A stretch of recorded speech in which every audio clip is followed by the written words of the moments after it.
स्वागत है। मैं सबसे पहले कांग्रेस पार्टी का इस वक्त रुख इसलिए करना चाहूंगी क्योंकि कांग्रेस पार्टी महागठबंधन में अहम भूमिका में अपने आप को दिखाती है। लेकिन क्या इस तरीके से 2024 की लड़ाई आप लड़ेंगे? क्योंकि आपको लड़ना तो बीजेपी से था, लेकिन आप लोग राज्यवार आपस में ही लड़ रहे हैं। रीमा, देखिए, ये सारी चीजें एक स्वाभाविक रूप से होती हैं। जब हम अलग अलग दल एक साथ आते हैं तो कुछ माइनर इश्यूज पे मतभेद होते हैं। पंजाब सरकार के इस बदले की कार्रवाई से हम आहत हैं, पूरी तरीके से आहत हैं। जिस तरीके से सुप्रीम कोर्ट से उन्हें राहत मिली हुई है, हाई कोर्ट से उन्हें नियमित जमानत मिली हुई है, 2015 का मुकदमा है और वो उस मुकदमे को लगातार कानूनी ढंग से लड़ रहे हैं।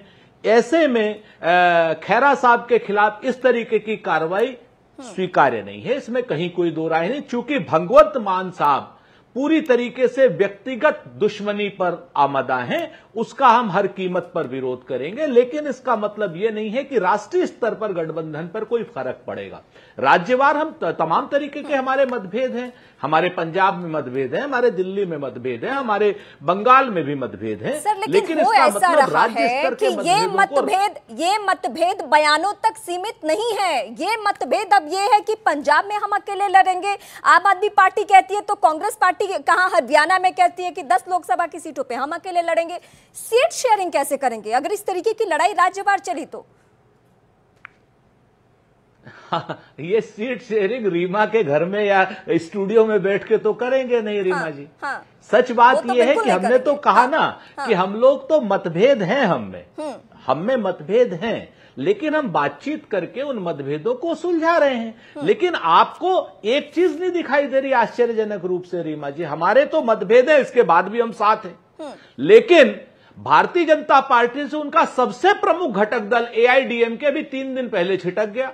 कुछ दिन पहले जनता दल यूनाइटेड छिटक गया था, उससे पहले अकाली दल छिटक गया था, उससे पहले क्या नाम शिवसेना छिटक गई थी, उससे पहले तमाम ऐसे दल पीडीपी छिटक गई थी। जेडीएस के साथ उनका गठबंधन भी हालिया दिनों में हो चुका है। प्लीज पूरी बात इस पे आएंगे, लेकिन आम आदमी पार्टी के नेता आपके गठबंधन के चेहरा है ना। अरे भाई, आप बात ही नहीं सुनना चाहती, आपके साथ समस्या, आप एजेंडा लेके चल रहे। देखिए, आप मूल रूप से भारतीय जनता पार्टी का एजेंडा लेके चल रहे हैं, क्योंकि आप बिल्कुल आजाद हैं मेरे पे सवाल उठाने के लिए। मेरे दर्शक तय करेंगे कि मैं एजेंडा लेके चल रही हूँ या सवाल लेके चल रही हूँ। ये आजादी मेरे दर्शकों के ऊपर है, वो तय करेंगे, वो तय करेंगे। आम आदमी पार्टी मेरे सारे गेस्ट होंगे। मूल रूप से मैं आम आदमी पार्टी के पास जाती हूँ। आदिल खान, ये जो आपने सुना आपके सामने पे कांग्रेस पार्टी के नेता ने कहा, सवाल करती हैं तो पूरा जवाब लीजिए। 4:05 हो चुके हैं, 5 मिनट मैंने आपको वक्त दिया। क्या मुझे अपने और मेहमानों के पास नहीं जाना चाहिए? मैं आपसे पूछ रही हूं। घड़ी भी ठीक नहीं है। 4:05 में लगातार आपने 50 बार आपने अपने मुख्य सवाल किए। मुझसे 1 मिनट, अगर आप 3 मिनट में सवाल करेंगे और 30 सेकंड में जवाब लेंगे, ये कतई उचित नहीं है। ठीक है, आप बात कीजिए। ठीक है, अब बोलिए, आपको क्या कंप्लेंट? नहीं, ये उचित नहीं है। आप लोग मूल रूप से मुद्दे को समय जाया कर रहे हैं। आप बोलिए, आपको क्या? आप लोग चाहते नहीं है कि विपक्ष बात करे। आप कंप्लीट कर लीजिए। हमेशा का आप लोगों का एक वितंडावाद हो आपको नहीं बोलना है, आपको भी एजेंडा ही चलाना है। आदिल खान, कांग्रेस पार्टी का कहना है कि आज जो गिरफ्तारी हुई है वो बदले की कार्रवाई है। आपका रिएक्शन? ये उचित नहीं है रीमा। मैं इस तरीके से बहस में नहीं रहूंगा। धन्यवाद आपका। मैं आपको जब बोल रही हूं कि आप अपनी बात कंप्लीट कीजिए तो आप नहीं बात कर रहे हैं। मैं तो अभी भी कह रही हूं, मैं आपसे रिक्वेस्ट कर रही हूं कि आपकी बात कोई अधूरी रह गई है तो आप कंप्लीट कर लीजिए। मैंने 2 बार आपसे रिक्वेस्ट की। आप लोग मूल रूप से हमारे ही खिलाफ बात करते हैं। हमारा बहुत कहना ये स्पष्ट रूप से ऐसा तो है नहीं। और मैं आपसे एक चीज कहना चाह रहा हूं रीमा जी, मैं एक चीज आपसे कहना चाह रहा हूं कि है हमारे अंदर मतभेद, लेकिन जो भारतीय जनता, हमारे अंदर तो मतभेद होने के बाद भी हम बातचीत कर रहे हैं। लेकिन भारतीय जनता पार्टी ने के जितने दल सहयोगी दल छोड़ करके गए हुए हैं, जितने दल आपस में, चाहे चिराग पासवान और पशुपति पासवान ड्रैगन ड्रॉन है बिहार में, उन पर कोई बहस नहीं है। जो लोग भारतीय जनता एआईडीएमके को छोड़ करके भारतीय जनता पार्टी और एनडीए को चली गई, कितनी बहस की आपने? कौन सा सवाल उठाया? क्योंकि वो तो सबसे प्रमुख दल दक्षिण राज्य में है।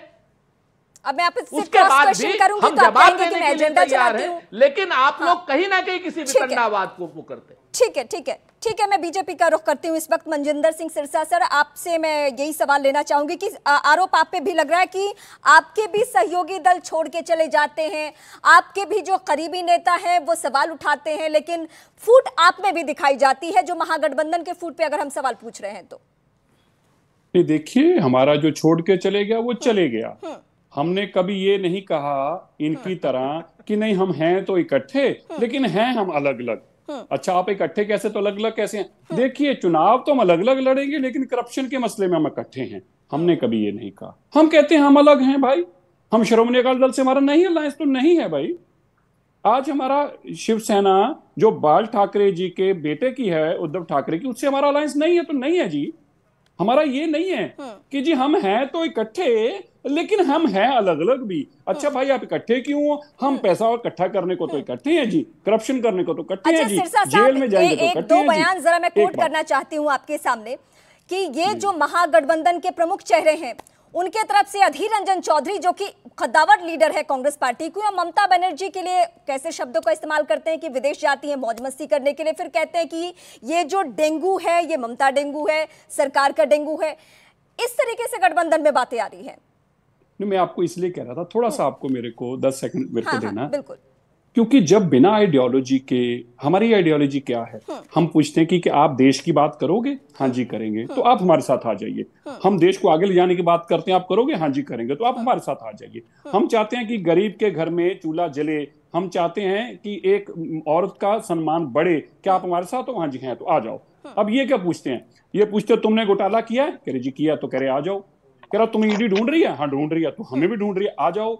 देखिए, अरविंद केजरीवाल, मुलायम सिंह, अखिलेश यादव, लालू प्रसाद जी, शरद पवार, ये कौन है जिनको अरविंद केजरीवाल जी सबसे बड़े देश के करप्ट होने के सर्टिफिकेट बांटते थे?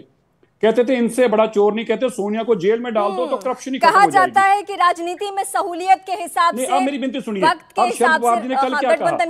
शरद पवार जी ने कल क्या कहा? शरद पवार जी ने कल कहा, आप कांग्रेस के लीडर ऑफ ऑपोजिशन को, विधानसभा लोकसभा के अंदर जो लीडर हैं उनके, अधीर चंद्र चौधरी जी को, अधीर जी को कहा आप अपना मुंह बंद रखिए और बोलने से पहले सोचकर बोलिए। अब शरद पवार उनको बोल रहे हैं सोचकर बोल रही है, वो ममता जी को गालियां निकाल रहे हैं, कांग्रेस उनके लोगों को बंद कर रही है, कांग्रेस के लोगों को आम आदमी पार्टी बंद कर रही है। सब वही मान है, चोर हैं। जब आप खुद मान रहे हैं ये चोर हैं, जब अरविंद केजरीवाल जी मान रहे हैं ये नशा तस्कर हैं, जब आप मान रहे हैं करप्शन वाले हम इनको जेल में बंद कर रहे हैं, फिर अलायंस फिर अलायंस तो चोरों के साथ ही कर रहे हैं। मान रहे हैं ना कि आप बेईमानों के साथ अलायंस कर रहे हैं, जिनको मेरे दो गेस्ट और हैं, मैं उनके पास भी जाती हूँ। आदिल खान आम आदमी पार्टी से हैं। ये सीधे सीधे बयानबाजी अब इस स्तर पे पहुंच गई है कि कांग्रेस पार्टी के जो नेता हैं बाजवा साहब, वो कहते हैं कि